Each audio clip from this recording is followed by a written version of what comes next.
আর জাহান্নাম থেকে অসংখ্য ব্যক্তিদেরকে আল্লাহর নবী নিজ হাতে বাছাই করে জান্নাতে ঢুকাই দেবেন। আবারও সিজদায় পড়ে কান্নায় ভেঙে পড়বেন তৃতীয়বারের মতো। আল্লাহ পাক আবারও ডাক দিবেন, ও আমার হাবিব মাথা উঠান, বলুন আপনার কথা শোনা হবে, চান আপনাকে প্রদান করা হবে, সুপারিশ করুন মঞ্জুর করা হবে।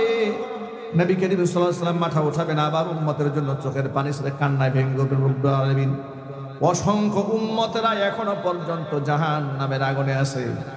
নবীজি সাল্লাল্লাহু আলাইহি ওয়াসাল্লামকে এবার আল্লাহ পাক বলবেন, ও আমার হাবিব আপনার যে সমস্ত উম্মতের অন্তরে আদনা আদনা একেবারে জাররার চেয়েও জাররা সামান্যতম ঈমান আছে, ওই সমস্ত ব্যক্তিদেরকে বাছাই করে জাহান্নাম থেকে বের করে জান্নাতে নিয়ে যান। তিনবার সুযোগ পেলেন, তিনবার উম্মতের জন্য চাইলেন, নিজের জন্য কিছুই চাইলেন না, একটা বার পরিবারের সদস্যদের জন্য কিচ্ছু চাইলেন। আবারও সিজদায় পড়ে কান্নায় ভেঙে পড়বেন। আল্লাহ পাক বলবেন, ও আমার হাবিব এখন আর কি চাওয়ার আছে আপনার? এবার নবীজি সাল্লাল্লাহু আলাইহি ওয়াসাল্লাম শেষবারের মতো একটা জিনিস চাইবেন। বলে রব্বুল আলামিন এরপরে আর কিচ্ছু চাওয়ার নাই। আল্লাহ পাক বলবেন, কি চাও?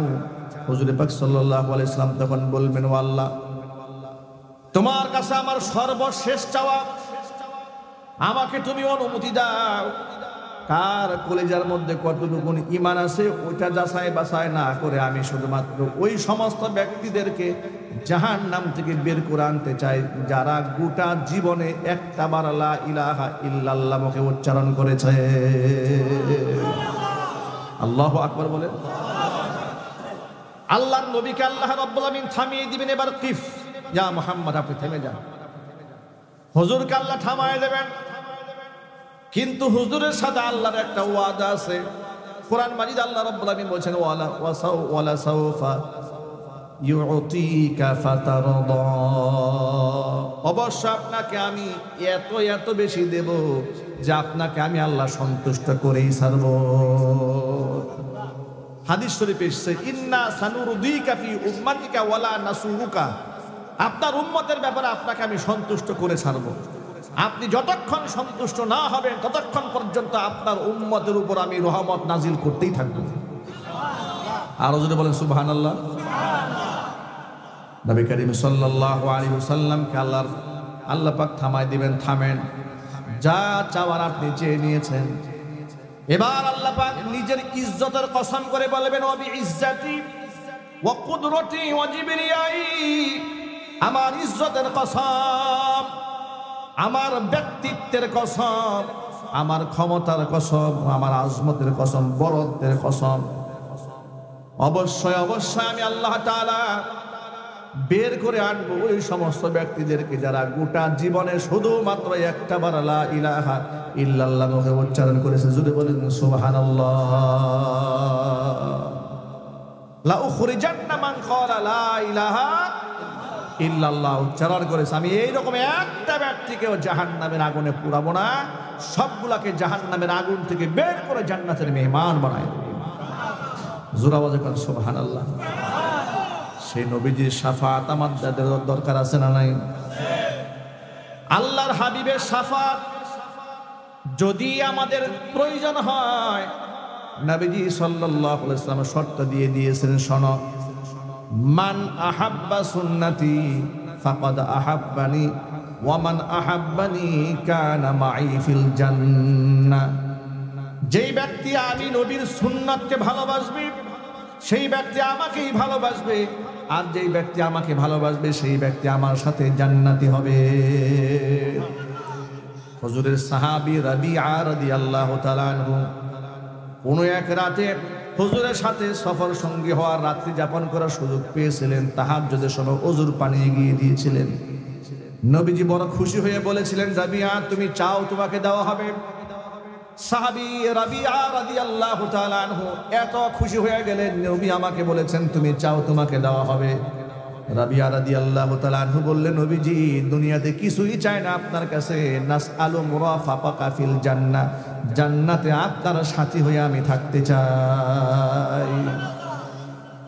নবী করিম সাল্লাল্লাহু আলাইহি সাল্লাম জবাব দিলেন, ও সাহাবী, জান্নাতে যদি আমার সাথী হয়ে থাকতে চাও ফাআইন্নি আলা যালিকা বিকাসরাতিস সুজুদ, বেশি বেশি আল্লাহকে সিজদা দিয়ে বেশি বেশি নামাজ পড়ে আমাকে সাহায্য করো, যাতে করে তোমাকে আমি জান্নাতে আমার সাথী বানিয়ে রাখতে পারি। ভাইরা আমার, এখান থেকে বড় একটা শিক্ষা আছে। সেই শিক্ষাটা হলো আল্লাহর নবী সাল্লাল্লাহু আলাইহি সাল্লামের সাথী হওয়ার জন্য সাহাবীকে নবীজি বেশি বেশি আল্লাহর সামনে সিজদা দেওয়ার হুকুম দিয়েছে। ১৫০০ বছর আগে এই ফিতনার ব্যাপারে নবী করিম সাল্লাল্লাহু আলাইহি সাল্লাম উম্মাহকে সতর্ক করে দিয়েছিলেন যে একটা শ্রেণী দুনিয়াতে কিয়ামতের আগে আসবে, তারা বলবে কোরআনে আমাদের জন্য যথেষ্ট। যদিও এই কোরআন আল্লাহ পাকের পক্ষ থেকে এসেছে, নবীজি সাল্লাল্লাহু আলাইহি সাল্লামের সিদ্ধান্ত যা দিয়েছেন সব আল্লাহর পক্ষ থেকে এসেছে। জোরে জোরে বলেন সুবহানাল্লাহ। আল্লাহর নবী মন গড়া কোনো কথা বলতেন না, মন গড়া কোনো উক্তি করতেন না। আল্লাহর পক্ষ থেকে ইশারা হলে তখনই তিনি উক্তি করতেন। আল্লাহু আকবার বলেন। এই যে কয়েকদিন আগে চরমনায় পীর নাইবি আমিরুল মুজাহিদিনের একটা বক্তব্য নিয়ে দেখেছেন যে তাকে কোর্টে রিট করা হয়েছিল। তিনি একটা বক্তব্যের মধ্যে বলতে চেয়েছিলেন যে শুধু আল্লাহর কোরআনটাই যথেষ্ট নয়, শুধু আল্লাহর কোরআন। তিনি এই কথাটাই বোঝাতে চেয়েছিলেন যে যারা বলে যে হাদিসের কোনো প্রয়োজন নাই, শুধু আল্লাহর কোরআন দিয়ে আমরা চলবো, এটা কি কোনোদিন সম্ভব? আরো জোরে বলেন। যেমন তিনি কয়েকটা এক্সাম্পলও দিয়েছিলেন যে কোরআন মাজিদের মধ্যে আল্লাহ তাআলা নামাজের কথা বলেছেন। মানুষের ঈমান আনার পরে নামাজের চেয়ে গুরুত্বপূর্ণ ইবাদত কি আর আছে? একটু জোরে বলেন। কিন্তু ওই নামাজটা আপনি যে 5 ওয়াক্ত পড়বেন, এটা কোরআন শরীফে কোন জায়গায় 5 ওয়াক্তের কথা লেখা আছে? এটার জন্য আপনাকে ব্যাখ্যায় যেতে হবে হাদিসে। আবার সেই 5 ওয়াক্ত নামাজ ফজরের সময় আপনি পড়বেন ফরজ 2 রাকাত, যোহরের সময় 4 রাকাত, আসরে 4, মাগরিবে 3, ইশায়ে 4।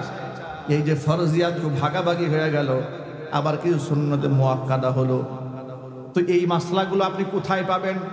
যদি আল্লাহ রাব্বুল আলামিনের হুকুম নামাজও পড়তে যান, তাহলে নবী করিম সাল্লাল্লাহু আলাইহি সাল্লামের হাদিস থেকে সমাধান নিয়ে নামাজটা আদায় করতে হবে।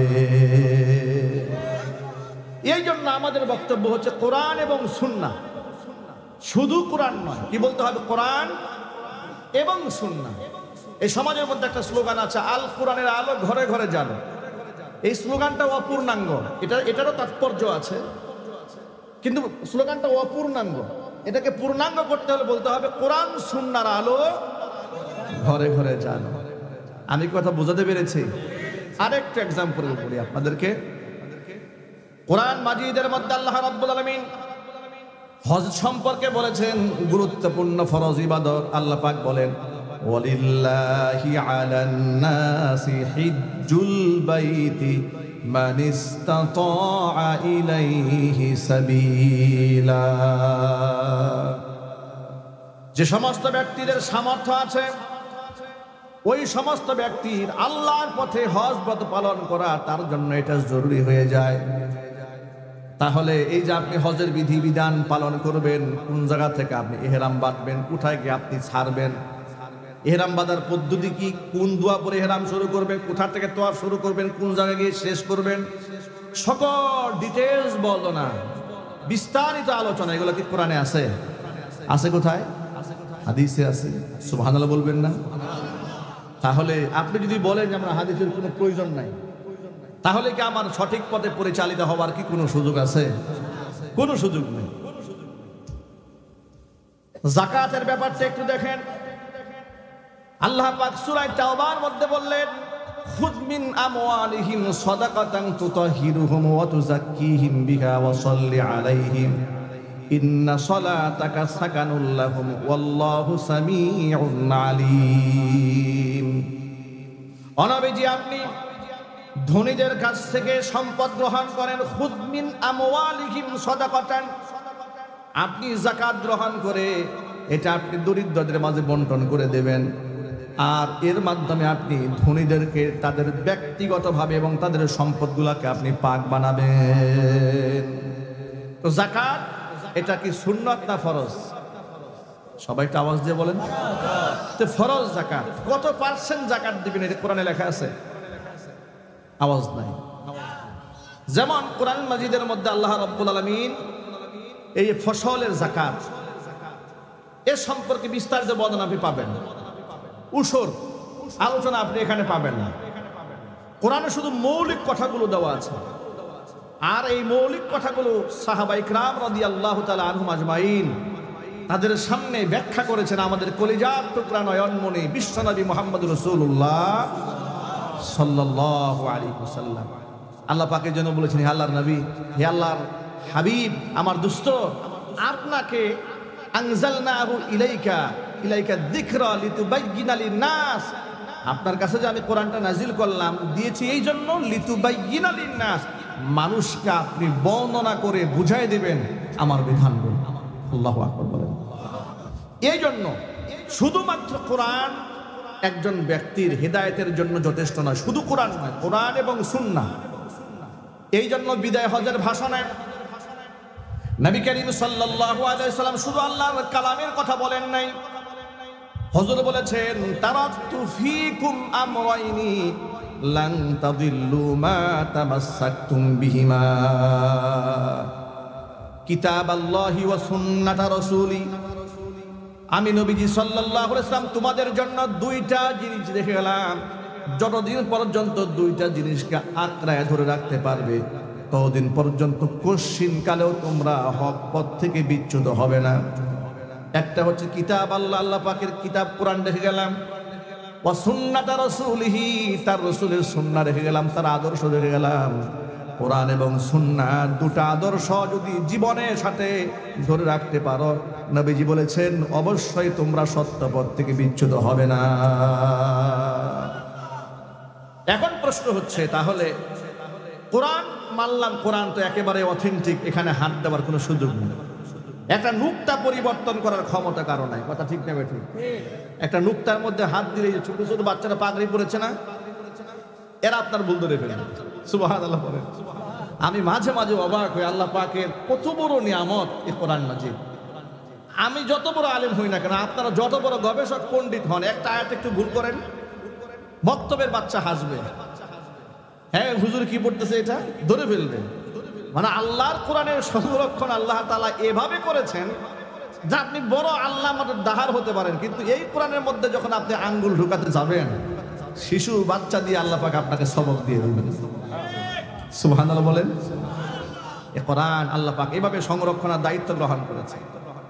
হাদিস, এই হাদিসের মধ্যে অসংখ্য অসঙ্গতি বিভিন্ন দিক থেকে লোকেরা ঢুকাবার চেষ্টা করেছে, কিন্তু পক্ষান্তরে যারা হাদিসগুলোকে সংরক্ষণ করেছেন তারা কত শ্রম ঘাম মেধা দিয়ে হাদিসগুলোকে হুবহু সংরক্ষণ করার চেষ্টা করেছেন।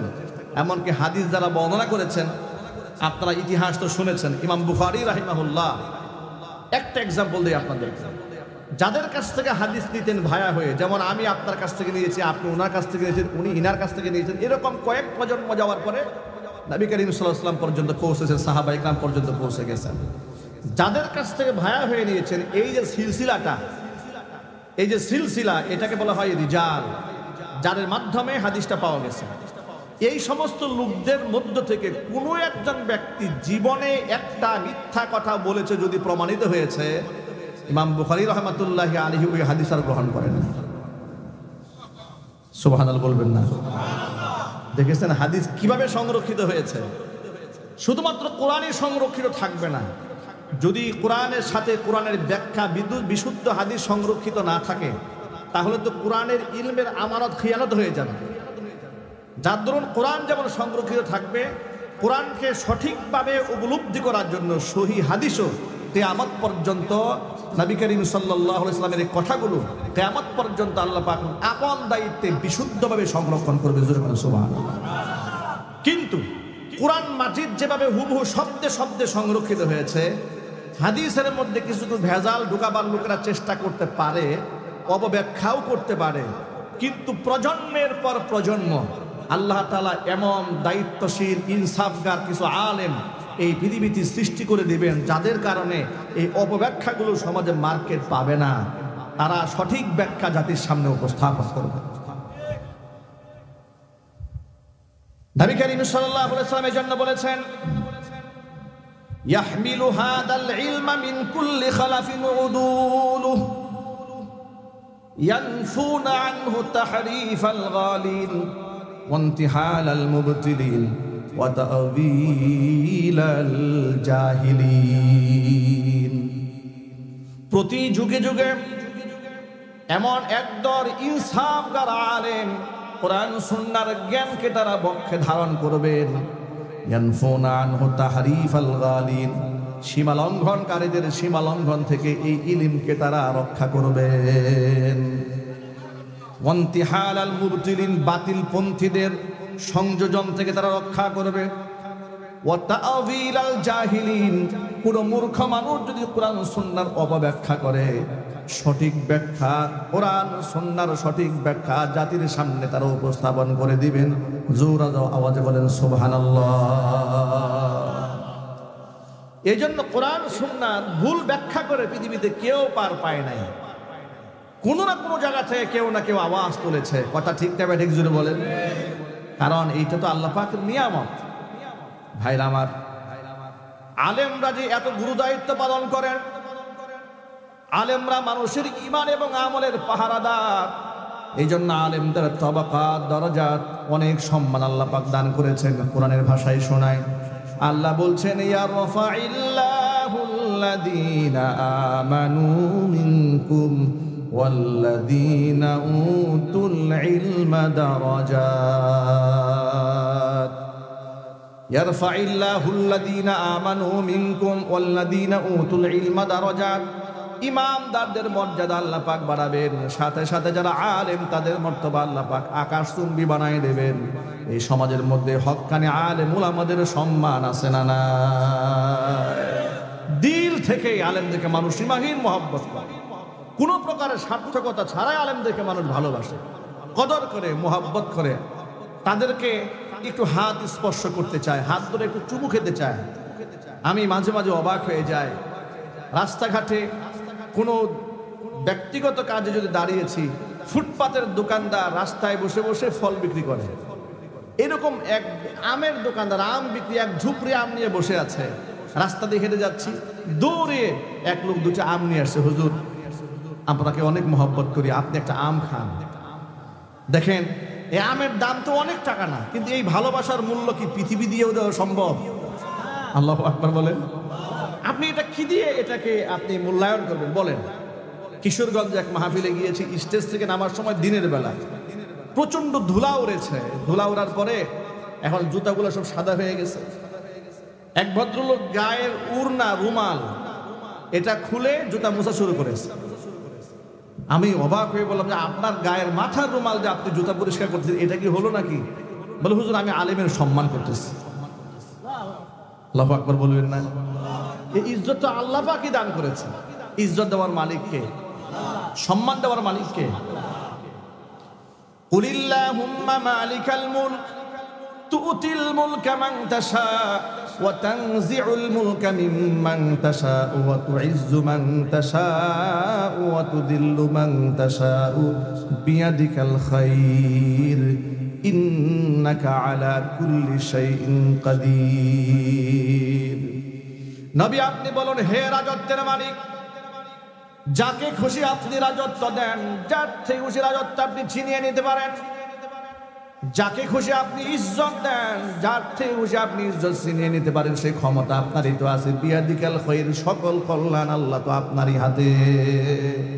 ইন্নাকা আলা কুল্লি শাইইন কাদির, সকল ক্ষমতা একমাত্র তো আপনারই। জোরে বলেন সুবহানাল্লাহ। এক বাক্যে জবাব দিয়ে বলুন, সকল ক্ষমতার মালিককে আল্লাহ। আরো জোরে বলুন আল্লাহ। আমাদের সমাজে রাজনৈতিক অঙ্গনে একটা কুফরি বক্তব্য আছে।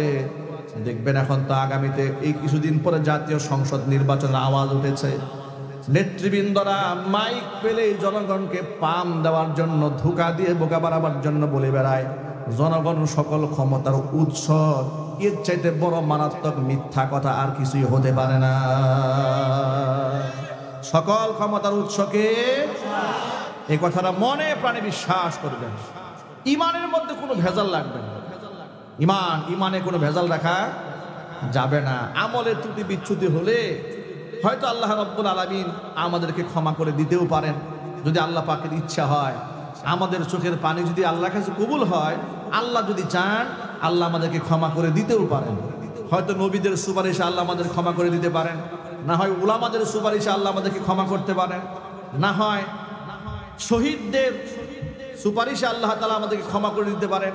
আল্লাহ তাআলা কিয়ামতের মাঠে বিভিন্ন ইস্যু খুঁজবেন বান্দাদেরকে মাফ করার জন্য, অনেক ইস্যু খুঁজবেন বান্দাকে ক্ষমা করার জন্য। নবী করিম সাল্লাল্লাহু আলাইহি ওয়াসাল্লাম হাসরের মাঠে চোখের পানি ছেড়ে অজোরে কাঁদতে থাকবেন, অজোরে কাঁদতে থাকবেন। আল্লাহ রাব্বুল আমিন বলবেন, ইরফা রাসাক, হে মুহাম্মদ সাল্লাল্লাহু আলাইহি ওয়াসাল্লাম আপনি মাথা উঠান। ওয়াসাল, তো আপনি চাম দেওয়া হবে। বা কুল ইউসমা, আপনি আজকে কথা বলেন। কারো কথা বলার কোনো শক্তি থাকবে না, একমাত্র নবীজি সাল্লাল্লাহু আলাইহি ওয়াসাল্লামকে আল্লাহ কথা বলার সুযোগ দিবেন। মাথা উঠান এবং ওয়াকুল ইউসমা, আপনি বলুন, আপনার কথা আজকে শোনা হবে। ওয়াসাল, তো আপনি চান আজকে আপনাকে দেওয়া হবে। ওয়াশফা তুশাফা, আপনি আজকে সুপারিশ করুন, আপনার সুপারিশ মঞ্জুর করা হবে। নবী করিম সাল্লাল্লাহু আলাইহি ওয়াসাল্লাম মাথা উঠাবেন, উম্মতি উম্মতি বলে চোখের পানি ছাড়বেন, আল্লাহর কাছে আবেদন করবেন, নিবেদন করবেন, রব্বুল আলামিন আমার অসংখ্য উম্মতেরা এখনো পর্যন্ত জাহান্নামের আগুনে জ্বলছে, আমার কলিজা ঠান্ডা হচ্ছে না। নবী করিম সাল্লাল্লাহু আলাইহি ওয়াসাল্লামকে আল্লাহ রাব্বুল আলামিন আশ্বস্ত করে বলবেন, ও আমার হাবিব, আপনি যান গিয়ে দেখেন আপনার উম্মতের মধ্যে যে সমস্ত ব্যক্তিদের অন্তরে বুট পরিমাণ ঈমান আছে, ওই সমস্ত ব্যক্তিদেরকে বাছাই করে করে আপনি জান্নাতে ঢুকিয়ে দেন।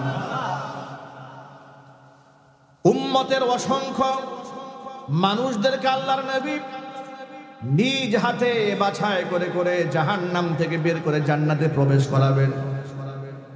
আবারও নবীজি সিজদায় পড়ে কান্নায় ভেঙে পড়বেন।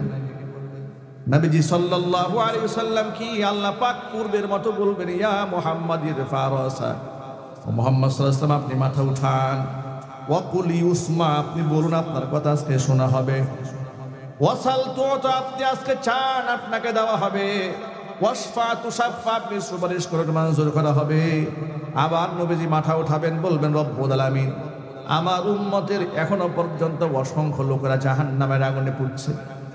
নবীজি সাল্লাল্লাহু আলাইহি ওয়াসাল্লামকে আল্লাহ পাক ডাক দিয়ে বলবেন, হাবিব, যেই সমস্ত ব্যক্তির অন্তরে বুটের চেয়ে কম ঈমান আছে, তাদেরকে বাছাই করে করে আপনি জান্নাতে ঢুকিয়ে দেন। আর জাহান্নাম থেকে অসংখ্য ব্যক্তিদেরকে আল্লাহর নবী নিজ হাতে বাছাই করে জান্নাতে ঢুকাই দেবেন। আবারও সিজদায় পড়ে কান্নায় ভেঙে পড়বেন তৃতীয়বারের মতো। আল্লাহ পাক আবারও ডাক দিবেন, ও আমার হাবিব, মাথা উঠান, বলুন, আপনার কথা শোনা হবে।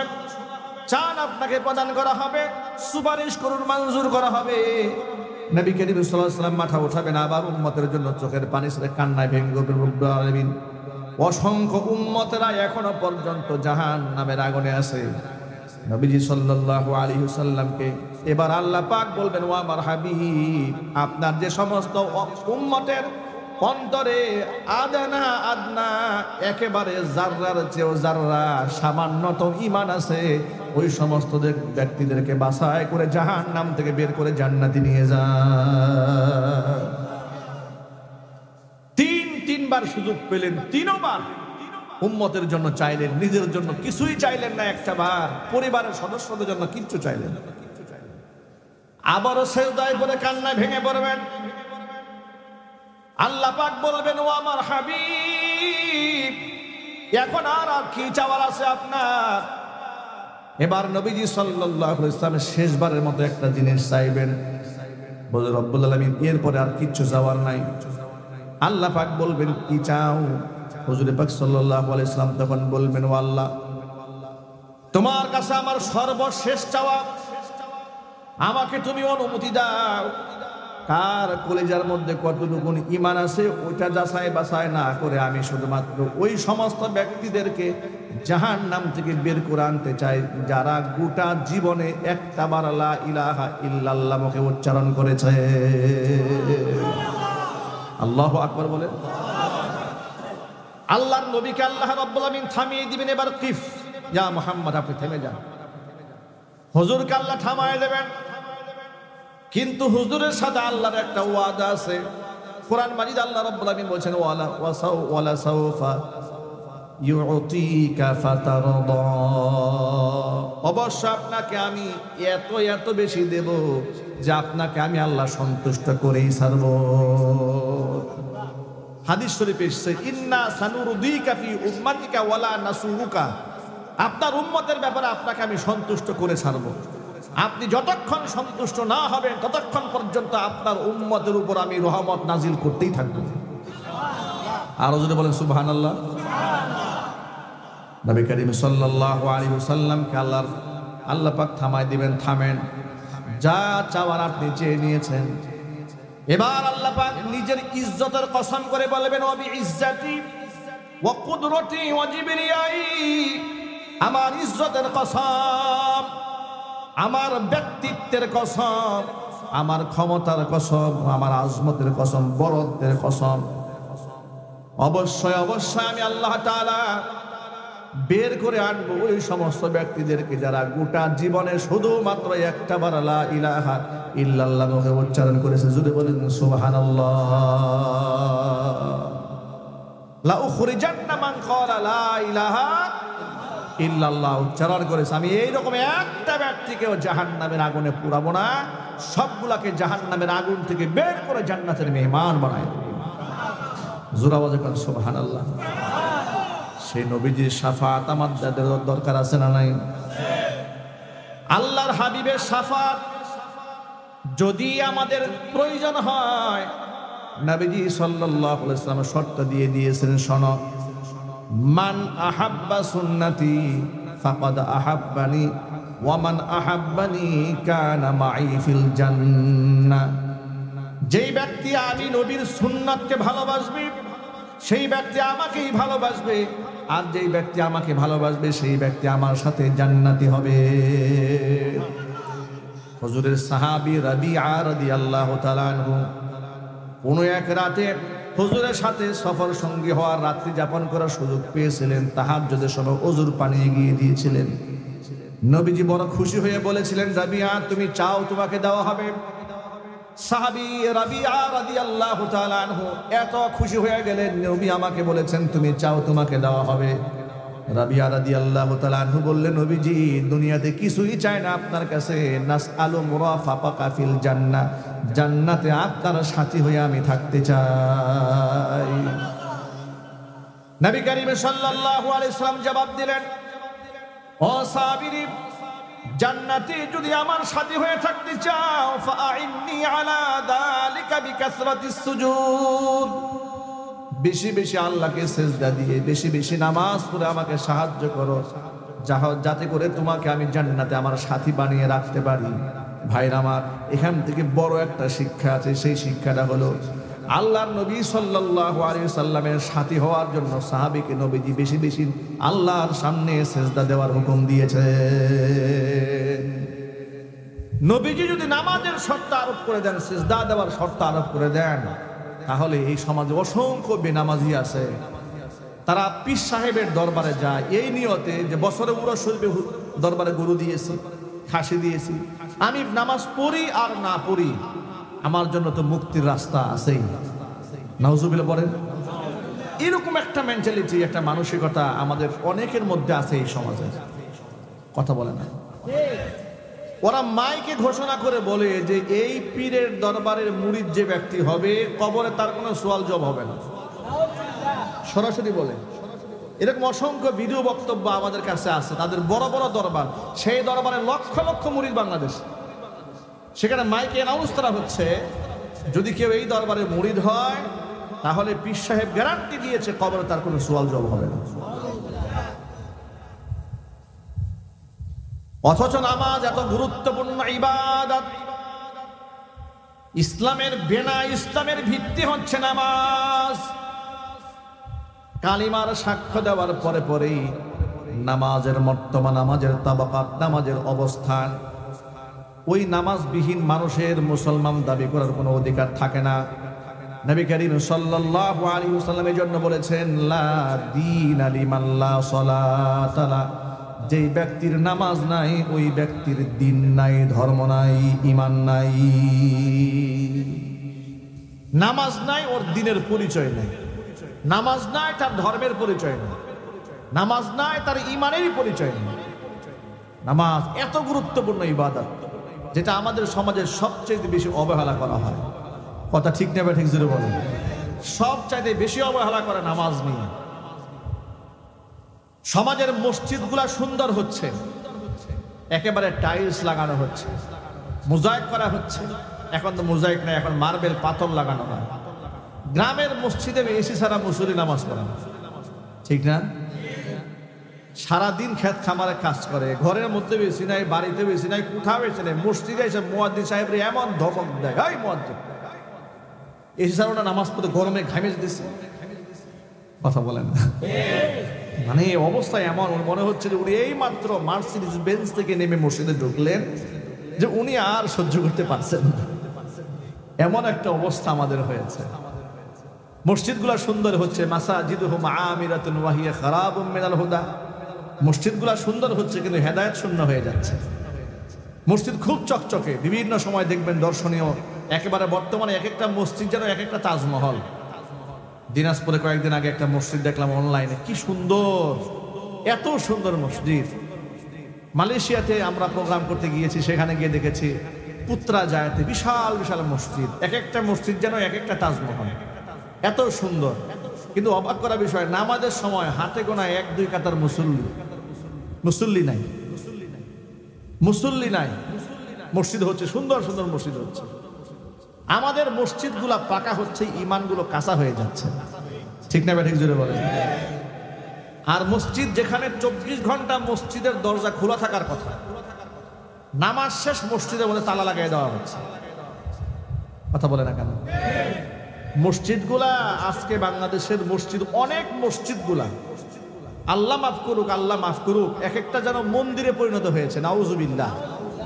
ওই যে মন্দির যেমন সাপ্তাহিক খোলা হয়, বা শুধুমাত্র পূজা অর্চনার সময় খোলা হয়, বা নির্দিষ্ট সময় নির্দিষ্ট দিনে খোলা হয়, অথচ আমাদের মসজিদ দৈনিক 5 ওয়াক্ত নামাজ, এটা ফরজ, জামাতের সাথে পুরুষ গিয়ে আদায় করবে। পথচারীরা মসজিদে এসে নামাজ পড়বে। ওযুখানা তালা দিয়ে রেখেছে, মসজিদের দরজাটা তালা দিয়ে রেখেছে, ওযুর ব্যবস্থা নাই, নামাজের ব্যবস্থা নাই। বাস্তবতাগুলো আছে না নাই? আরো জোরে বলেন। বড় মারাত্মক অবস্থা। মসজিদগুলাকে আমরা মেরে ফেলেছি, মসজিদগুলো আবাদ করা দরকার। মসজিদের মধ্যে কোরআনের ক্লাস হওয়া উচিত, দর্স এবং তাদরিস হওয়া উচিত, তালিম হওয়া উচিত, তরবিয়াত হওয়া উচিত। প্রতিনিয়ত মসজিদে কিছু অংশ মানুষ জিকিরে লেগে থাকবে, কিছু অংশ নিজের কোরআন তেলাওয়াতে থাকবে, কিছু অংশে তালিম হবে, কিছু অংশে তরবিয়াত হবে। মসজিদ থাকবে এলাকার মানুষের আত্মশুদ্ধির জায়গা, আর সেই মসজিদ হয়ে গেছে বর্তমানে গীবতের সেন্টার। নামাজের আগে 10 মিনিট সময় পেয়েছে, বারান্দায় বসে একেবারে গীবতের আড্ডাখানা বসাই ফেলছে। কুমিল্লা এমন হয় এরকম নাই, মানে 10টা মিনিট হাতে সময় পেয়েছে, এরপরে কার ছেলের বউ কি করেছে, কার মেয়ে কি করেছে, কার ছেলে পরীক্ষায় ফেল করলো, কার মেয়ে পরীক্ষায় ফেল করলো, একেবারে বিশাল বড় গবেষণা সেন্টার মসজিদের বারান্দা বানায় বসে আছে। এই অবস্থা কুমিল্লাতে হয় না। মধ্যপ্রাচ্যে আপনারা যারা গিয়েছেন দেখেছেন, আলহামদুলিল্লাহ, মধ্যপ্রাচ্যের সমালোচনা অনেকেই করে। আমি ওই সমস্ত ব্যক্তিদেরকে বলবো যে আপনারা শুধু খারাপ দৃষ্টিতে দেখে খারাপ জিনিসগুলো নিয়ে আসলেন সমালোচনার জন্য, ভালো জিনিসগুলো দেখলেন না। এরা যে মসজিদে ঢুকে আল্লাহর কোরআন শরীফটা খুলে বসে যায় তিলাওয়াত করার জন্য, এটা আপনাদের চোখে পড়ে না? কথা বলেন, ঠিক কিনা বলেন? মিশরের লোকদের মুখে দাড়ি নাই, এটা নিয়ে আমরা অনেক সমালোচনা করি, কিন্তু এটা নিয়ে প্রশংসা করি না যে ওরা বাসের মধ্যে বসে বসে আল্লাহ পাকের কোরআন শরীফ পড়ে। ঠিক কিনা বলেন? মানে নেগেটিভ সাইডটাকে আমরা খুব হাইলাইট করি, কিন্তু অসংখ্য যে পজিটিভ সাইড আছে। এই যে দেখুন, আমাদের দেশে গাড়িগুলা চলে, দূরপাল্লার বাস চলে, দূরপাল্লার বাসের মধ্যে আমাদের দেশে সাধারণত কোরআন তেলাওয়াত হয় না। 2-1টা বাসের মধ্যে থাকতে পারে, 2-1জন ইমামদার ড্রাইভার থাকতে পারে, বেশিরভাগ গাড়ির মধ্যে গান চলে।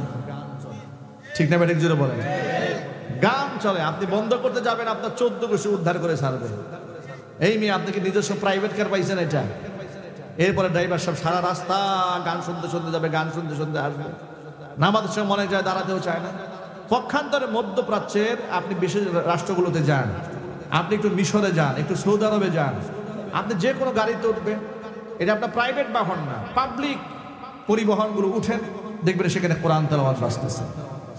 এই ভালো আমলগুলো নেন, যেগুলো ভালো সেগুলো প্রশংসা করেন, সেখান থেকে একটু নেওয়ার চেষ্টা করেন।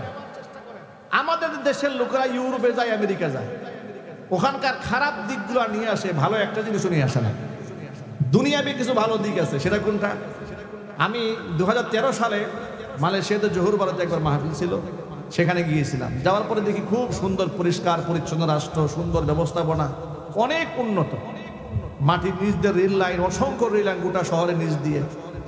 এরপরে সেখানে টুইন টাওয়ার, KLCC টাওয়ার, কত কিছু দেখলাম। আর মনে মনে ভাবলাম যে আমাদের দেশটা যদি এরকম হতো। সে অনেক আগের কথা, 2013 সালে, আজ থেকে প্রায় এক যুগের উপরে কথা, ঠিক না ভাই?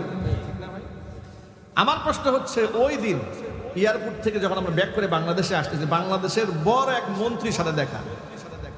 আমরা তখন পরস্পর আলোচনা করে একে অপরকে ইশারা করে বলতেছিলাম যে এই মন্ত্রী বাহাদুর মালয়েশিয়াতে আসছে। আমরা না হয় রাষ্ট্রের কোনো হর্তা নই, কর্তা নয়, কিন্তু এরা তো রাষ্ট্র পরিচালনা করে। এরা কি এগুলা দেখেও একটু শিক্ষা গ্রহণ করে না যে অন্যরা কিভাবে দেশ সাজিয়েছে, আমরা দেশটাকে ওইভাবে সাজাই? তাদের মাথায় কি এগুলা ঢুকে না? তখন দুষ্টমি করে আমার সহযোগী যিনি ছিলেন তিনি বলেন, হ্যাঁ, তাদের মাথায় ঢুকে। এই সমস্ত দেশ দেখে দেখে তারা চিন্তা করে কিভাবে বাংলাদেশ থেকে চুরি করে টাকা এনে এই দেশে একটা ফ্ল্যাট কিনা যায়। কথা ঠিক না?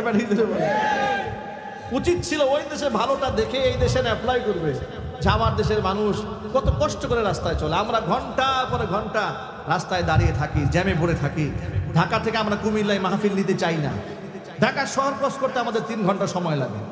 মাত্র 120 কিলোমিটার পথ, এখানে আসতে আসতে আমাদের 4 থেকে 5 ঘন্টা সময় লাগে। অথচ 120 কিলোমিটার পথ তো সর্বোচ্চ 1 থেকে 1.5 ঘন্টায় আসার কথা।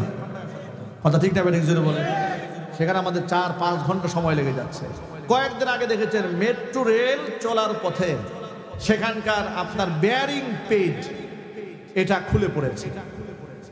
পৃথিবীর ইতিহাসে আমার মনে হয় যে কাজ কমপ্লিট হয়ে যাওয়ার পরে মেট্রো রেলের বেয়ারিং পেজ খুলে পড়ে যাত্রী মানুষ মারা যায়, এরকম ঘটনা আমার মনে হয় বিশ্বের কোথাও হয়নি।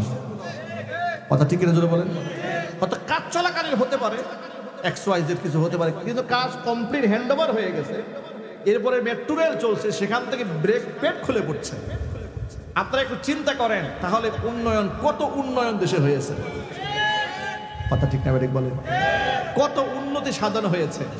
আর যদি আমরা এই সমস্ত দুর্নীতির বিরুদ্ধে কথা বলতে চাই, তখন কিছু লোকদের মন খারাপ হয়ে যায়। হুজুর কোরআনের মাহফিলে আসছেন, আবার এখানে রাজনীতি শুরু করলেন কেন? আমি ভাইদেরকে বলি, প্রিয় ভাই, একজন আলেম ইমান এবং আমলের পাহারাদার, যেমন একজন আলেম তিনি রাষ্ট্রের নেতা, সমাজের নেতা, সমাজের সমস্ত অসঙ্গতি আপনাদের সামনে তুলে ধরবে, যাতে করে এখান থেকে শিক্ষা গ্রহণ করে ভবিষ্যতে আপনার সৎ নেতৃত্ব নির্বাচন করতে পারেন। আমাদের সমাজের মধ্যে দুর্নীতিবাদ বহুত নেতা আজকে দেশ থেকে পালিয়েছে। এখান থেকে আমাদের শিক্ষা গ্রহণ করে আগামীতে সৎ নেতৃত্ব আনতে হবে। জুড়ে বলেন ইনশাআল্লাহ। রাজি আছেন তো ইনশাআল্লাহ? যারা চাঁদাবাজি করে না, টেন্ডারবাজি করে না, মাস্তানি করে না, খুন করে না, গুম করে না, এরকম নেতা বাংলাদেশে আনার দরকার আছে না নাই? মন থেকে চান আপনারা?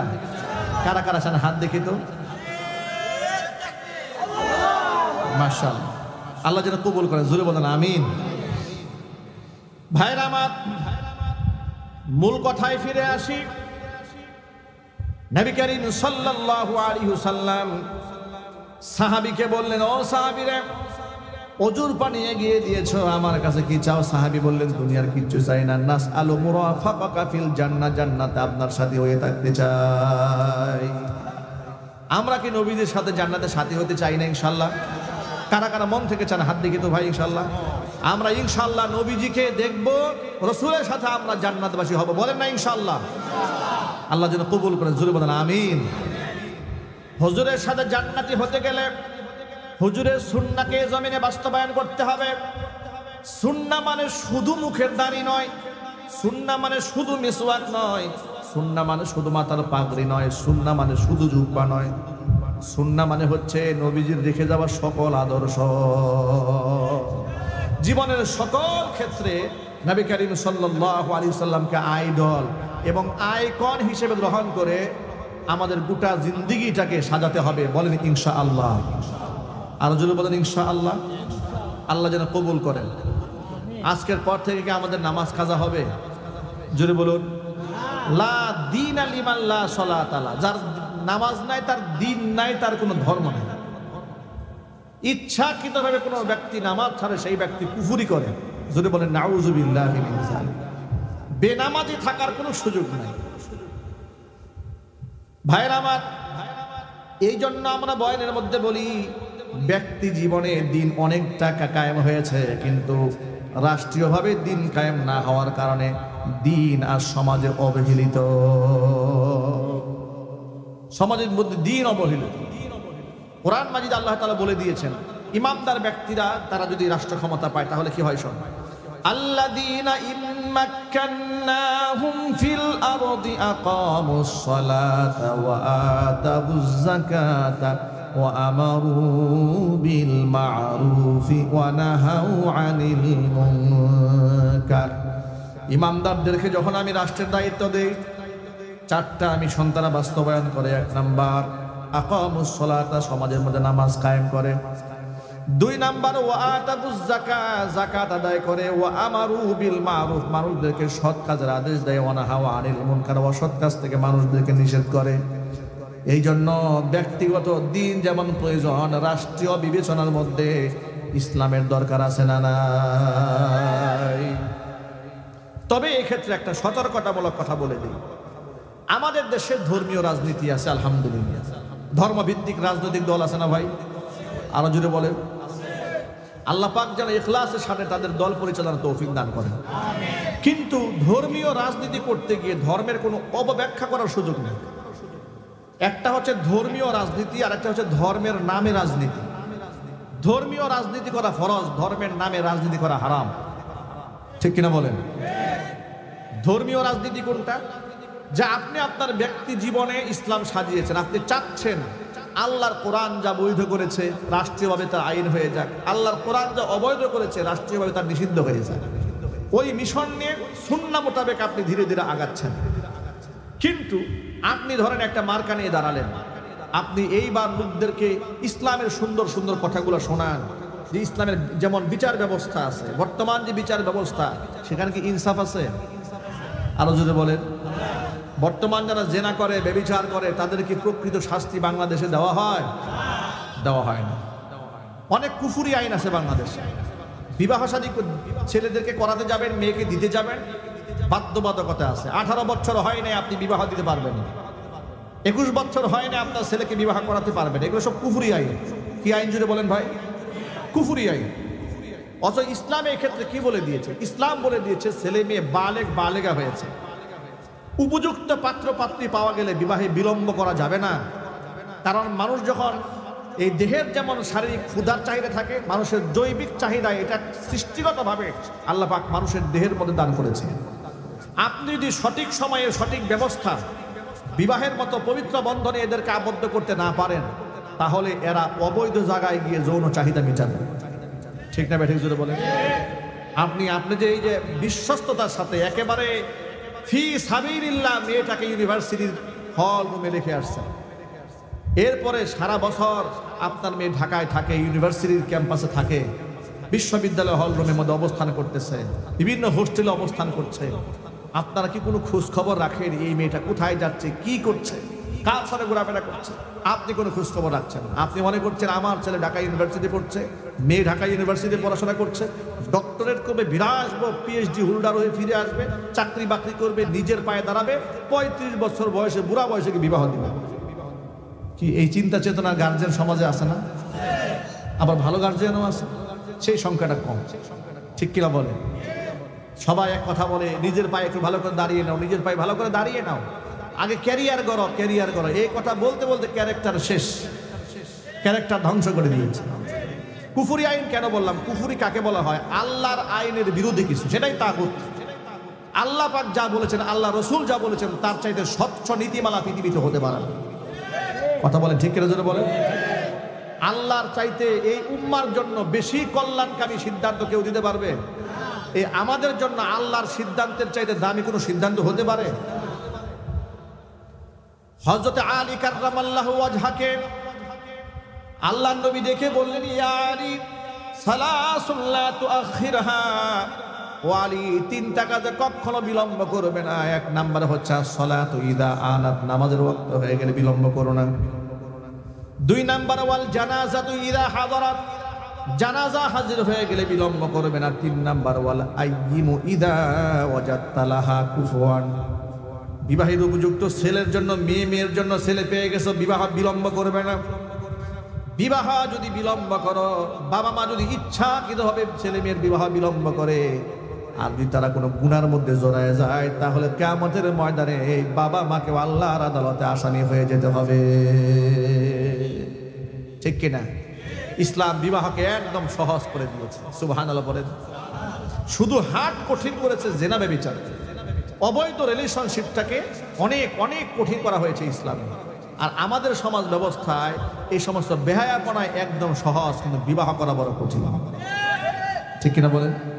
বেহায়াপনা একদম সহজ, নাউযুবিল্লাহি মিন যালিক। সুতরাং যারা ধর্মীয় রাজনীতি করে, তারা মানুষের সামনে কনসেপ্ট ক্লিয়ার করে আপনারা বলবেন যে আল্লাহ রাব্বুল আলামিন যে সমস্ত আইন কোরআনে দিয়েছেন, চুরি করলে হাত কেটে দেওয়া, এরপরে ডাকাতি করলে ক্রস করে হাত এবং পা কেটে দেওয়া, এরকম করে আল্লাহ পাকের অসংখ্য আহকামাত কোরআনে আল্লাহ পাক বর্ণনা করে দিয়েছেন। জেনা ব্যভিচার করলে, অবিবাহিত হলে 100 করে দূররা মারা, প্রকাশ্য দিবালোকে। যদি বিবাহিত হয় তাহলে তাকে মৃত্যুদণ্ড দেওয়া, এগুলো সব কোরআনের আইন। এগুলা সমাজে বাস্তবায়িত হলে আল্লাহ পাকের রহমত আসবে, এমনকি চুরি বন্ধ হয়ে যাবে, সুবহানাল্লাহ বলেন। জেনা ব্যভিচার বন্ধ হয়ে যাবে। এগুলা কথা বলে মানুষকে খেলাফতের দিকে, আল্লাহ কোরআনের দিকে উদ্বুদ্ধ করতে হবে। কিন্তু সেটা না করে আপনি কোরআন এবং হাদিসের অবব্যাখ্যা শুরু করলেন। যেমন কয়েকদিন আগে এক বক্তা ওয়াজে বসে বলতেছে যে, প্রিয় ভাইরা আমার, উনি আবার এমপি ইলেকশন করবেন, তো ওয়াজে বসে বলতেছে, ভাইরা আমার, আপনাকে যে কবরে 3টা প্রশ্ন করা হবে, 3টা প্রশ্নই রাজনৈতিক প্রশ্ন। 1 নাম্বার প্রশ্ন হচ্ছে মার রব্বুকা, তোমার রবকে। 2 নাম্বার প্রশ্ন হচ্ছে ওয়ামা দীনুকা, তোমার দিন কি। ওয়ামান নাবিয়ুকা, তোমার নবীকে। এই যে 3টা প্রশ্ন, এই ভদ্রলোক ওয়াজে বসে মানুষদেরকে বলছেন 3টাই রাজনৈতিক প্রশ্ন। মানে রাজনীতি করতে করতে চোখ এমন আন্ধা হয়ে গেছে, সব জায়গায় রাজনীতি খুঁজে। কথা ঠিক না ঠিক? আচ্ছা, এটা কি ব্যাখ্যা না অপব্যাখ্যা? আবার নিজে বলছেন ওয়ামা দীনুকা, এটার কি তর্জমা করে শোনেন। আচ্ছা, আপনাদেরকে আগে তর্জমা জিজ্ঞেস করি, আপনারা বলেন তো, মার রব্বুকা, আমাদের রবকে। আরো জোরে বলেন। ওয়ামান নাবিয়ুকা, আমাদের নবীকে, মুহাম্মদ রাসূলুল্লাহ সাল্লাল্লাহু আলাইহি ওয়াসাল্লাম। ওয়ামা দীনুকা, আমাদের ধর্ম কি? ইসলাম। উনি বলছেন, এই যে আপনারা তো ভুল বুঝতেছেন, তারা বলে, সে বলছে ওমা দীনুকা মানে তুমি কোন দল করো। আচ্ছা, একটা আলেম যদি কোরআনের মাহফিলে বসে তাফসীরের নামে যদি মানুষকে এই কথা বলে, তুমি কোন দল করো, আমার খুব জানতে ইচ্ছে করছিল যে শ্রোতাদের মণ্ডলে ভাগ্য ভালো যে কেউ দাঁড়ায় জিজ্ঞেস করে নাই, হুজুর ঠিক আছে, তাহলে কিয়ামতের মাঠে কি আল্লাহ পাক জিজ্ঞেস করবেন তুমি আওয়ামী লীগ না বিএনপি না জাতীয় পার্টি না জামাত, এখানে কোন দল বলবো হুজুর? আবার যদি জামাতের কথা বলে তো ইসলামী দল তো অনেকগুলো আছে, আবার আল্লাহ জিজ্ঞেস করবে তুমি চরমোনাই করতে নাকি জামাত ইসলাম করতে, না খেলাফত মজলিস করতে, না খেলাফত আন্দোলন করতে, যুব আন্দোলন করতে, যুব মজলিস করতে, নাকি জমিয়ত করতে, নাকি ইসলামিক ঐক্য ফ্রন্ট করতে, তুমি কোনটা করতে? কি বিশাল পেশ লাগলো না? ঠিক না ঠিক বলে? কেমন কথা এগুলো? এগুলো কেমন কথা? কেন আমার ভাইদেরকে ইসলামের নামে আপনি রাজনীতি করেন? আপনার রাজনীতিকেও নিষিদ্ধ করেনি, বরং ইসলামিক রাজনীতি করা জরুরি, রাষ্ট্র ক্ষমতায় ইসলাম আসাটা জরুরি, কিন্তু সেটা ন্যায্যতার সাথে কথা বলতে হবে। ধর্মকে বিকৃত করে মানুষকে ধোঁকা দিয়ে বোকা বানানো যাবে না। কথা ঠিক কিনা জোরে বলেন। আরেকজন তো বললেন যে আপনি নামাজ রোজার মধ্যে আপনার ত্রুটি বিচ্যুতি থাকতে পারে, কিন্তু দিন কায়েমের আন্দোলনে শামিল হন, কিয়ামতের ময়দানে আপনার কোনো চালচালায় বেহেশতে চলে যাবে, জান্নাতের গ্যারান্টি দিয়ে দিল। আরেকজনে বললেন আপনি একটা ভোট দিয়ে 18 কোটি মানুষের নামাজের সওয়াব পেয়ে যাবেন, আমার মার্কায় ভোট দিলে। এগুলা কি ধর্মের অপব্যাখ্যা নয়? এগুলা কি বলা যাবে? একটু জোরে বলেন।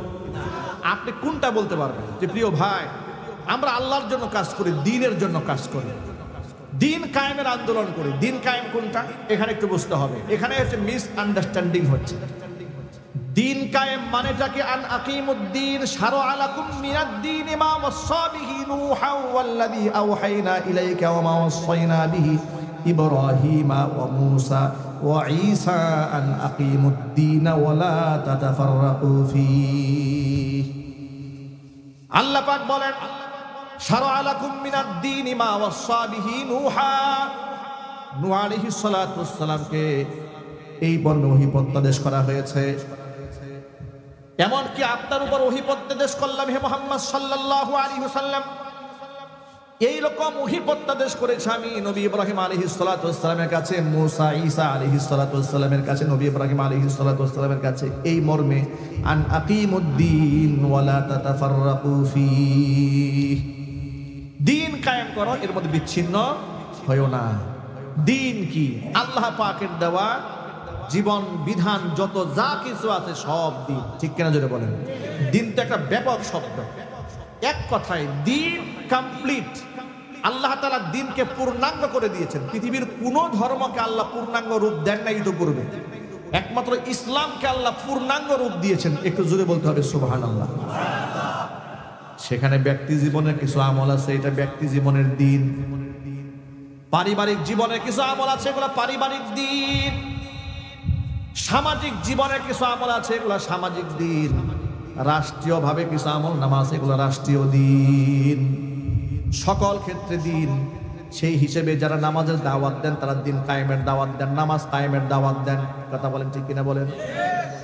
রোজা এটা দ্বীনের একটা পার্ট, হজ দ্বীনের একটা পার্ট, যাকাত দ্বীনের একটা পার্ট। যারা মানুষকে নামাজের দিকে ডাকেন, রোজার দিকে ডাকেন, হজের দিকে ডাকেন, যাকাতের দিকে ডাকেন, তারা মানুষদেরকে আল্লাহ পাকের দ্বীন কায়েমের দিকেই ডাকেন। এগুলা দ্বীন নয়। কথা বলে না। নামাজ, রোজা, হজ, যাকাত, তাসবিহ, তাহলিল এগুলা দ্বীন নয়। এই যে মানুষকে চুরি করতে আলেমরা নিষেধ করেন, জেনা ব্যভিচার করতে বারণ করেন, হজ করতে উদ্বুদ্ধ করেন, এগুলা কি দ্বীন নয়? এগুলা সব দ্বীন কায়েমের আন্দোলন। এই হাজার দিনের মধ্যে একটা বড় গুরুত্বপূর্ণ দায়িত্ব হচ্ছে রাষ্ট্রীয় অবকাঠামোতে ইসলাম নেওয়া। জোরে করে সুবহানাল্লাহ। তাহলে সেখানে বিচারের ব্যবস্থায় আল্লাহ পাকের যে আহকামাতগুলো আছে এগুলো বাস্তবায়ন করা যাবে। গোটা দেশের মধ্যে সুদ ভিত্তিক অর্থ ব্যবস্থা চালু আছে, এটা ভেঙে দিয়ে যাকাত ভিত্তিক অর্থ ব্যবস্থা চালু হতে পারে রাষ্ট্র ব্যবস্থায় ইসলাম থাকলে। কথা বলতে হবে ঠিক কিনা বলেন?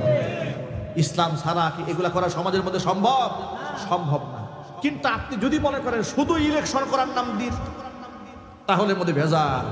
সুতরাং দ্বীনের জন্য ব্যাখ্যা করতে হবে, কোরআন সুন্নাহ যা বলেছে সেটাই বলতে হবে। আমরা বিশ্বাস করি কোন মুসলমানের সন্তান ইসলামের বিরুদ্ধে রাজনীতি করতে পারে না। কথা বলে না কেন?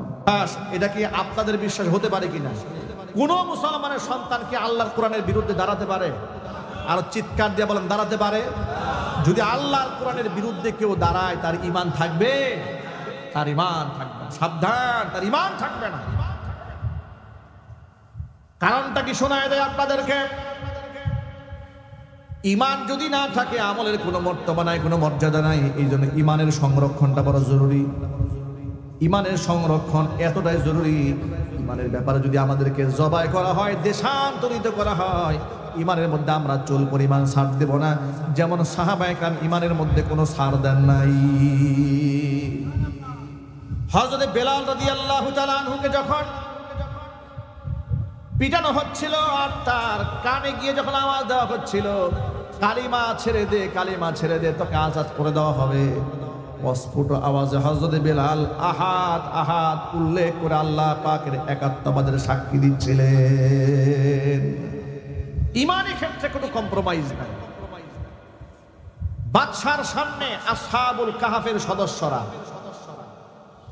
বাদশার সামনে দাঁড়িয়ে বলেছিল, বাদশা বলেছিল আসহাবুস সুফফার কয়েকজন সদস্যকে, তরুণ প্রজন্মের কিছু লোকেরা জালেম শাসকের সামনে দাঁড়িয়েছে। বাদশা দাকিয়ানুস, বাদশার নাম কি? দাকিয়ানুস, তার সামনে দাঁড়িয়েছে। যুবকদেরকে ডেকে বাদশা বলছে, ও যুবকেরা, আমাদের এই সমাজের লোকেরা মূর্তি পূজা করে, তো তোমাদের সমস্যাটা কি? বাদশার সামনে দাঁড়িয়ে যুবকরা বলিষ্ঠ কণ্ঠে ঘোষণা দিল, কোরআনের ভাষায় শোনায়।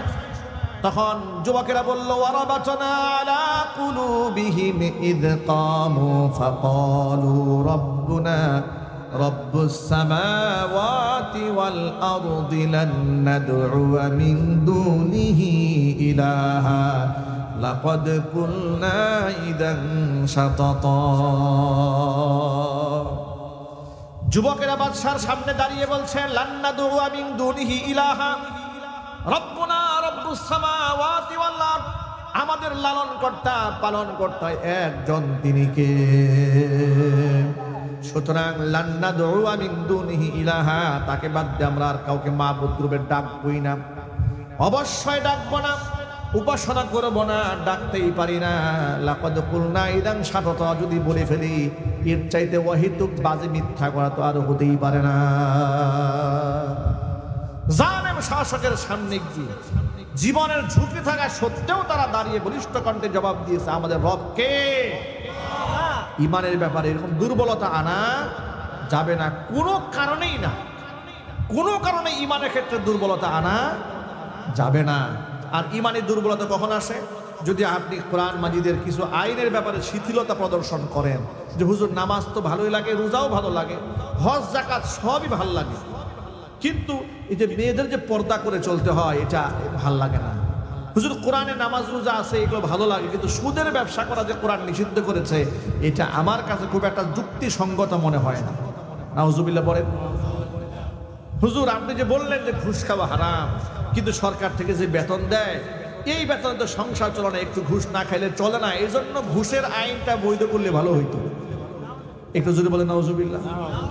হুজুর আপনারা কথায় কথায় বলেন নারী পুরুষ একসাথে ফ্রি মিক্সিং করা যাবে না, কোরআন সুন্নাহ তো বলে দিয়েছে, কিন্তু আধুনিক সমাজ বিশ্বের নারী পুরুষ কাঁধে কাঁধ মিলিয়ে দুনিয়াটা কত এগিয়ে নিয়ে গেছে, আর আপনারা মুল্লারা এখনো পর্যন্ত পিছায় আছেন। আপনারা এখনো পর্যন্ত নারী পুরুষকে পাশাপাশি দাঁড়াতে দেন না। কি এরকম শাহবাগী চিন্তা চেতনার মহিলা দেশে নাই? পুরুষ এরকম নাই দেশে? আছে। বলে সব ভালো লাগে ইসলামের এই জিনিসগুলো ভালো লাগে না। এই যদি মন্তব্য হয়, এটা কয়েকটা মাত্র এক্সাম্পল দিলাম, এমন অসংখ্য মন্তব্য ইসলামের আদর্শ নিয়ে এদেশের তথাকথিত মুসলমানদের আছে না নাই? তার ইমান থাকবে না, ইমান থাকবে না। এটা আমার বানানো কথা নয়, এটা আল্লাহ পাকের স্পষ্ট বক্তব্য। আল্লাহ পাকের বক্তব্য শোনা দিয়ে আপনাদেরকে কোরআন মাজিদে সূরা আহজাবের 36 নম্বর আয়াতে আল্লাহ বলেছেন, ওয়ামা কানা লিমুমিনিন ওয়ালা মুমিনাতিন ইযা কাদাল্লাহু ওয়া রাসূলুহু আমরান আন ইয়াকুনা লাহুমুল খিয়ারাতু মিন আমরিহিম ومن يعص الله ورسوله فقد ضل ضلالا مبينا। আমি আল্লাহ এবং আমার রাসূল যদি কোনো ব্যাপারে কোনো সিদ্ধান্ত দিয়ে ফেলি, ইমানদার কোনো নারী পুরুষের অধিকার নাই আমি আল্লাহ এবং আমার রাসূলের সিদ্ধান্তের মধ্যে ইন্টারফিয়ার করা। কোনো ব্যক্তি যদি আমি আল্লাহ এবং আমার রাসূল সিদ্ধান্ত দেওয়ার পরে তার মধ্যে নাক গলায় এসে যদি বলে এটা আমার ভালো লাগে না, সিদ্ধান্তের বিরুদ্ধে চলে যায়, ফাকাদ যাল্লা যালালাম মুবিনা, সেই ব্যক্তি সুস্পষ্ট গোমরা হয়ে যায়। আপনাদেরকে ছোট্ট একটা কেসা শোনায়, ঘটনা শোনায়, বিরক্ত হচ্ছেন? ক্লান্ত হয়ে গেছেন? নবী করিম সাল্লাল্লাহু আলাইহি ওয়াসাল্লামের সামনে একটা কালো সাহাবী আসছে, নাম তার জুলাইবিব রাদিয়াল্লাহু তাআলা আনহু, দেখতে গায়ের রং কালো, চেহারাও ভালো না। আসার পরে হুজুরকে ডেকে বলছেন, আল্লাহর নবী সাল্লাল্লাহু আলাইহি ওয়াসাল্লাম, আপনি যে কোরআন মাজিদ থেকে সূরা আর রহমানে এই যে হুরের ব্যাপারে বর্ণনা দিয়েছেন, জান্নাতে গেলে মানুষ হুর পাবে, তো আমি জুলাইবিব যদি জান্নাতে যাই আল্লাহ কি আমাকে হুর দেবে? নবী করিম সাল্লাল্লাহু আলাইহি ওয়াসাল্লাম তার প্রশ্ন শুনে বুঝতে পেরেছেন যে তার মধ্যে এই প্রশ্নটা কেন আসলে, আল্লাহ আমাকে হুর দেবে না, তো হুর তো আল্লাহ সকল জান্নাতি মানুষকেই দান করবে। এই প্রশ্নটা তার পক্ষ থেকে আসার বিশেষ একটা কারণ আছে। নবীজি সাল্লাল্লাহু আলাইহি ওয়াসাল্লাম বুঝতে পেরেছেন। আল্লাহর নবী জুলাইবিবকে ডেকে বলছেন, ও জুলাইবিব হাল্লা তাতাজাওয়াজ, জুলাইবিব তুমি বিবাহ করো না কেন, তোমার কি বিবাহের কোনো প্রয়োজন নাই? জুলাইবিব বললেন, নিশ্চয়ই বিবাহের প্রয়োজন আছে, কিন্তু আমার চেহারার যে অবস্থা, গায়ের রঙও সুন্দর নয়, অর্থনৈতিক অবস্থা ভালো নয়, আমার কাছে কে মেয়ে বিবাহ দিতে রাজি হবে, আর কোন মেয়ে আমাকে স্বামী হিসাবে অ্যাকসেপ্ট করবে? হুজুর বললেন, তোমার বিবাহের জিম্মাদারি আমি গ্রহণ করলাম। নবীজি সাল্লাল্লাহু আলাইহি ওয়াসাল্লাম জুলাইবিবের জন্য পাত্রী তালাশ করা শুরু করলেন। শুনতে পেলেন একজন আনসারী সাহাবীর ঘরে উপযুক্ত বিবাহের সুন্দরী একজন মেয়ে আছে। হুজুর সাল্লাল্লাহু আলাইহি ওয়াসাল্লাম আনসারী সাহাবীকে ডাকলেন, ডেকে বললেন, তোমার ঘরে বিবাহের উপযুক্ত মেয়ে আছে? বলে, হ্যাঁ আছে। তোমার মেয়ের বিবাহের জন্য পয়গাম দিলাম। সাহাবী আনন্দে আত্মহারা হয়ে গেলেন। সাহাবী মনে মনে ভাবলেন, আমার মেয়ের বিবাহের পয়গাম নবীজির কাছ থেকে আসছে, কতই না সৌভাগ্য আমার। হুজুর বললেন, বিবাহের পয়গাম পাঠিয়েছি, তবে সেটা আমার জন্য নয়, আমার সাহাবী জুলাইবিবের জন্য। জুলাইবিবের নামটা শুনে আনসারী সাহাবীর মনটা একটু খারাপ হয়ে গেল, কারণ তিনি বুঝতে পেরেছেন জুলাইবিব একটা কালো মানুষ, অপ্রতিষ্ঠিত ছেলে। পাত্র হিসেবে মনে মনে একটু তাকে অ্যাকসেপ্ট করতে পারলেন না। কিন্তু রসুলের সামনে হুজুরের দেওয়া প্রস্তাব বলবে যে আমি নেব না, আমি অ্যাকসেপ্ট করলাম না, গ্রহণ করলাম না, এবার এটা কি বলা যায়? বলতে পারেন না। তিনি বললেন, হে আল্লাহ রসুল, আপনি আমাকে একটু সুযোগ দেন, এই বিষয়টা নিয়ে আমি ঘরে গিয়ে একটু পরামর্শ করি। হুজুর বলেন, ঠিক আছে। ঘরে চলে গেলেন। ঘরে যাওয়ার পরে মেয়েটাকে আড়ালে রেখে মেয়ের মার সাথে একাকিত্বে তিনি কথা বলছিলেন। যখনই মেয়ের মা শুনেছে রসুলের পক্ষ থেকে বিবাহের পয়গাম দেওয়া হয়েছে, মেয়ের মাও তো মহা খুশি, আনন্দে আত্মহারা। আমাদের কত সৌভাগ্য, রসুলের পক্ষ থেকে আমাদের মেয়ের বিবাহের পয়গাম এসেছে। ঘরের ভিতরে যখন বলা হলো যে মেয়ের বিবাহের জন্য হুজুরের পক্ষ থেকে আসা হয়েছে প্রস্তাব, কিন্তু এই প্রস্তাবটা রসুল নিজের জন্য দেন নাই, প্রস্তাব দিয়েছেন তার সাহাবী জুলাইবিবের জন্য।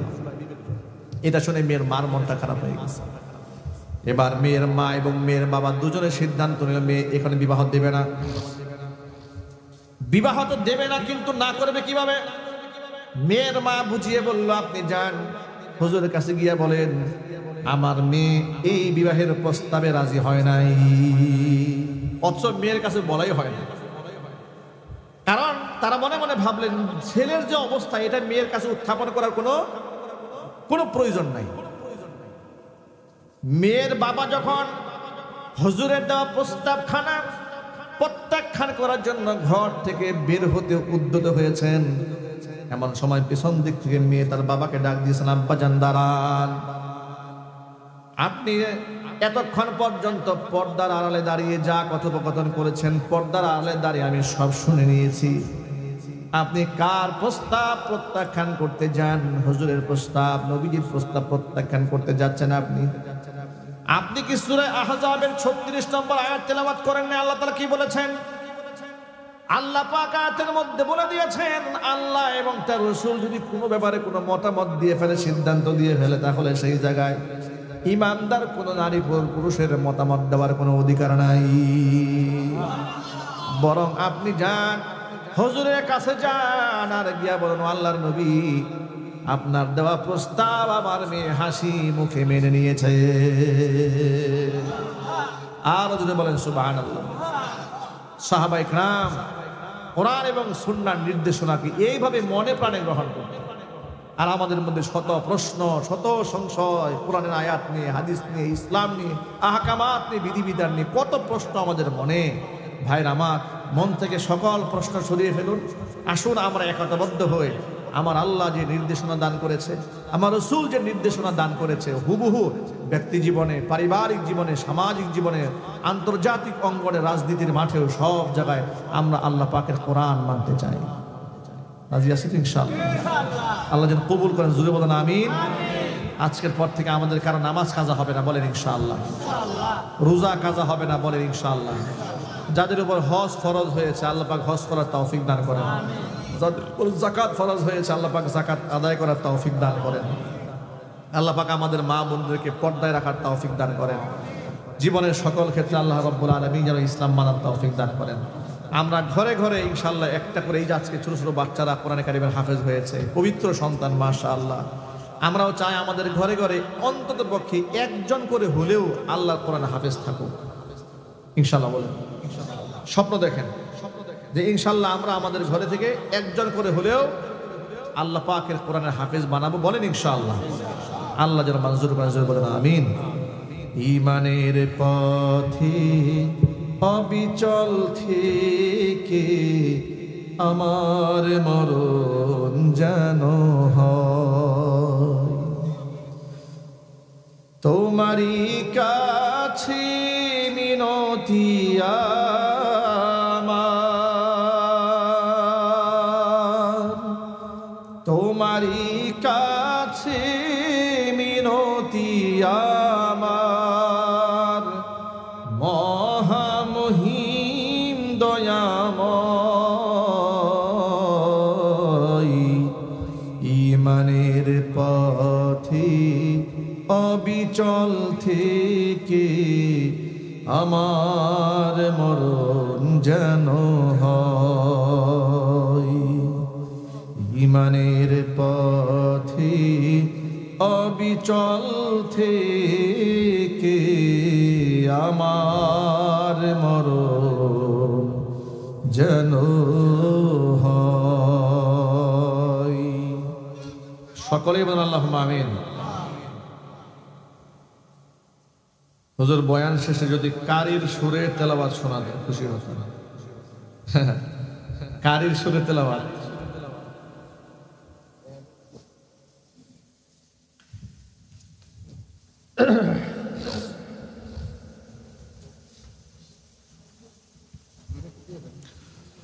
أعوذ بالله من الشيطان الرجيم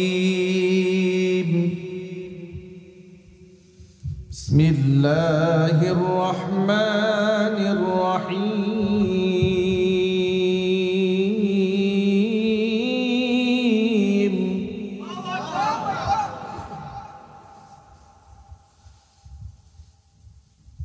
يا أيها الذين آمنوا لا تقدموا بين يدي الله ورسوله واتقوا الله إن الله سميع عليم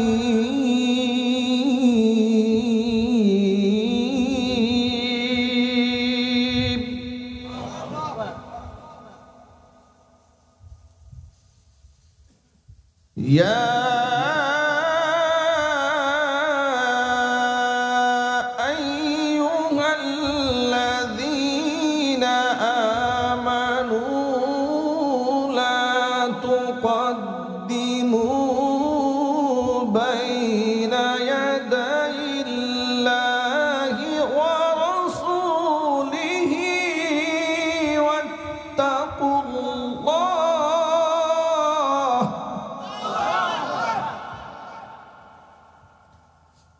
إن الله سميع عليم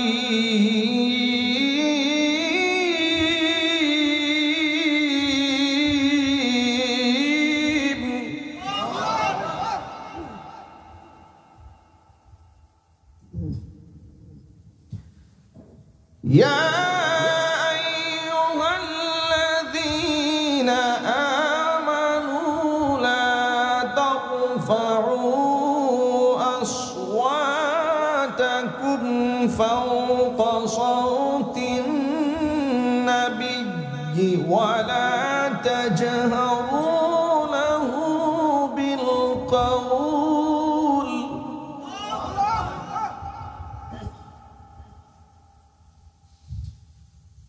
ولا تجهروا له بالقول كجهر بعضكم لبعض أن تحبط أعمالكم وأنتم لا تشعرون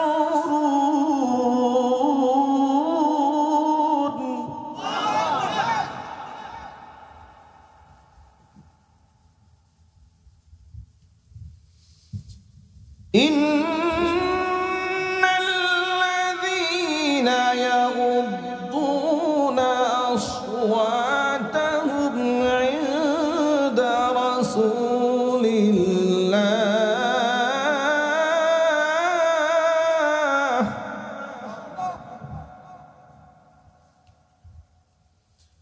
أولئك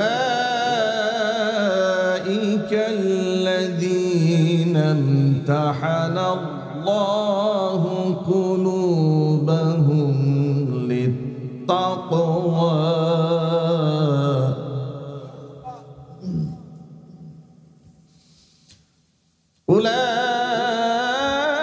أولئك الذين امتحن الله قلوبهم للتقوى لهم مغفرة وأجر عظيم.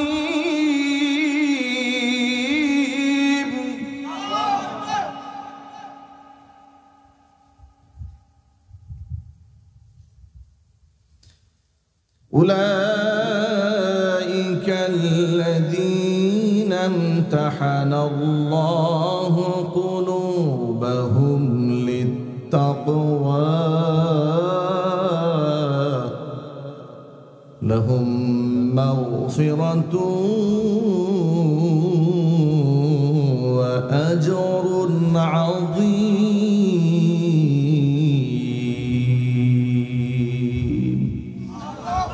صدق الله العلي العظيم.